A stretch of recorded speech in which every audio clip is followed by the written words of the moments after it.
We have Peter Schweizer on with us. Peter is, he's just tremendous. He's a guy who's written some of the best, most informative books on the corruption of our government, both Republican and Democrat.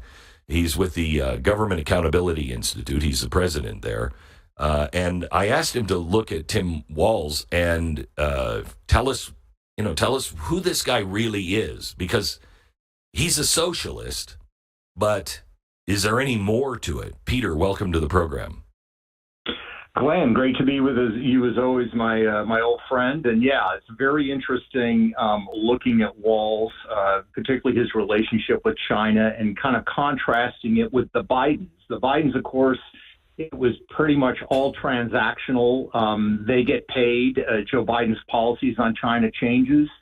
Tim Walz doesn't have that money, but I think he fits into the category of what used to be called a fellow traveler. He has a soft spot for the CCP. He has relationships there. And he's taken policies in Minnesota that are really quite stunning when you look at it in the context of what's going on with China. For instance, what? So a couple of examples. You've talked about it widely, as have others, this problem with these police departments, these overseas police departments that China has. These are designed to intimidate Chinese nationals living in the United States, American citizens, to not be critical of the CCP. And there have actually been reports of abductions. People have been abducted using these unofficial police stations to send people back to mainland China. Well, there's known to be 7 of them in the United States. One of them is in the Twin Cities. Now, Tim Walz has been very critical of the Minneapolis Police Department, police brutality, not treating people fairly. He has not uttered a word of criticism about this police station. Going even further, however, the organization, the so-called friendship organization that is running this police station in the Twin Cities, is part of a coalition with something called Minnesota Global, which is a pro-Walz linked organization. So it's really quite interesting. The other thing I would look at, Glenn, is, again, you've talked about and others have talked about the fact that Americans are investing dollars in Chinese companies, and these Chinese companies are helping the Chinese military industrial complex grow and expand. And as a result of that, over the last 3 to 4 years, states like Texas, Florida have really curtailed their investments in China. And even states like Washington State and California have slowed their investments in China. One state stands in contrast to that. That's the state of Minnesota, that over the last 4 years, they've got $1.5 billion invested in China. 900 million of that has come in the last 3 or 4 years. And the chairman of the investment committee is the governor, Tim Walz. Wow. So, on the bright side, there's no evidence that he's taking money. On the downside, he just agrees with China. It likes their system. Yeah. Thinks they're great. Yeah, no, that's exactly right, Glenn. And there are a couple of sort of, I think, telltale signs. And of course, we're continuing to investigate this. He set up this student exchange program that the Chinese government, helped to fund to bring students to China. That, of course, was done with a known entity connected to the Chinese Foreign Ministry that has been known since the 1990s to be linked to the CCP for the purposes of, spreading the good news about the communist gospel. Well, if you look at some of the press accounts, the local Midwestern papers, when this exchange was going on, one of the things that Tim Walz was telling students, American students participating, was go to China, but, quote, downplay your Americanness. Now, this, may seem like an innocuous comment, but, this is a cultural exchange. We certainly would not tell Chinese students coming to the United States to play down their Chineseness. And so, there are things like that. There are statements. He has criticized Tiananmen Square, but he's created a moral equivalence with Wounded Knee. In the United States, 10,000 Chinese were massacred at Tiananmen Square. Of course, Wounded Knee was terrible. Native Americans were killed. but it was nowhere on the scale. And of course, it happened, 150 years ago. Yeah, that's what I was going to say. There's a difference between Tiananmen Square, where the world has been civilized, and Wounded Knee. Wounded Knee is one of the worst scars, in my opinion, that we have. It is an embarrassment to the United States. Yeah. So I am big on Wounded Knee and the truth on Wounded Knee. But I got to tell you, Tiananmen Square, that happened, 1989? Yeah. And we Glenn, saw it live on television. Yeah, and what you said, I think, is so true. And sort of after Wounded Knee happened and word got out, the consensus was, this is terrible. This is a scar on America, and it's recognized as such. Contrast that in China with the treatment of Tiananmen Square. And the president of China, President Xi, his wife is a very famous singer in China. They've been married for decades. She actually serenaded the troops at Tiananmen Square after the massacre. That tells you how our political system and their political system sees it differently. Tim Walz will not acknowledge that. He will always make excuses for China's conduct. Okay, so we haven't had, Dick Cheney was very powerful, and his influence was felt in the Bush administration. How much influence do you think Tim Walz will have on Kamala? Or is it just their fellow travelers again?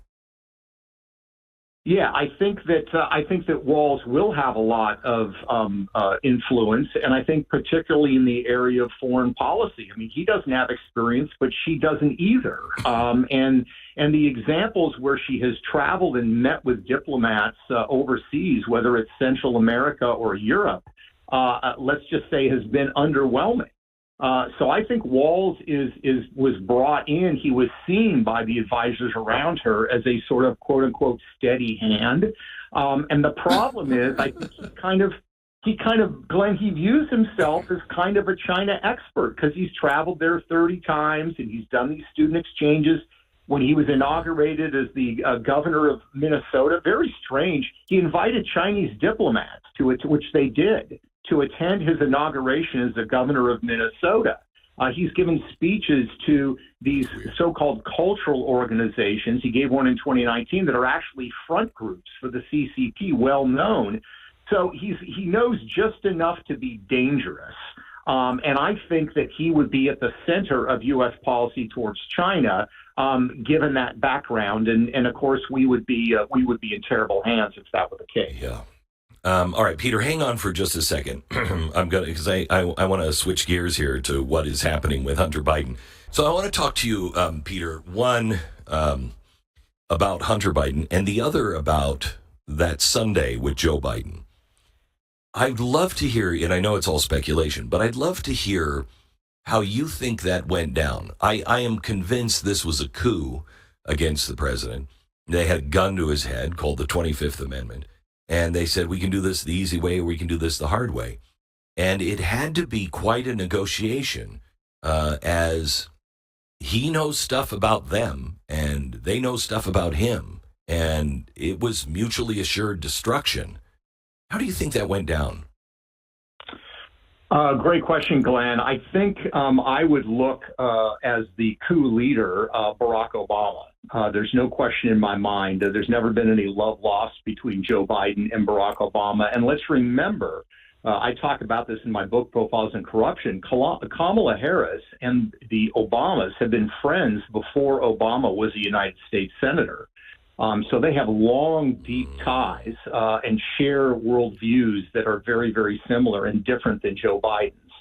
And what you should do is go back and listen to an interview that Barack Obama gave with Stephen Colbert in 2020, where he says, Colbert asked him, would you ever want to serve a third term? And Barack Obama says, he said, but my secret fantasy is to have a president, whether he or she, that I have my voice in their earpiece and I am able to tell them what to do and how to do it. And then he kind of chuckles at the end. I think that is a major part of what happened. I think that Ultimately, they decided that Joe Biden couldn't beat Donald Trump, and they had to change horses, so to speak. And I think the discussion and negotiation was not with Obama himself, but with, look, the finance chairman of the Biden campaign, Jeffrey Katzenberg, was Barack Obama's finance chairman. So we know who these people are. And I think the negotiation was a combination of stick and carrot. And the carrot was, look, we'll take care of your family. We'll take care of Hunter. We'll take care of Jim. We'll take care of the family. And you need to step down, or other bad things are going to happen to you. But of course, as you alluded to, they've now started to turn on him with the reports and with the Department of Justice. Yeah. So how did that happen? Why did the press? How does the press get their marching orders to say, okay, now you can release this information. Now you can take on Hunter Biden? Yeah, Glenn, I when I first started looking back into this in 2016, 2017, 2018, I had relationships with numerous reporters at the New York Times and Washington Post. They cited me and used my material on all kinds of stories. When I told them what we had on Joe Biden in 28, one of the top reporters of the New York Times, who covers China and politics, said, if Biden runs, we're going to cover this story. And of course, they never did. I think that it is the management leadership, and they have convinced themselves,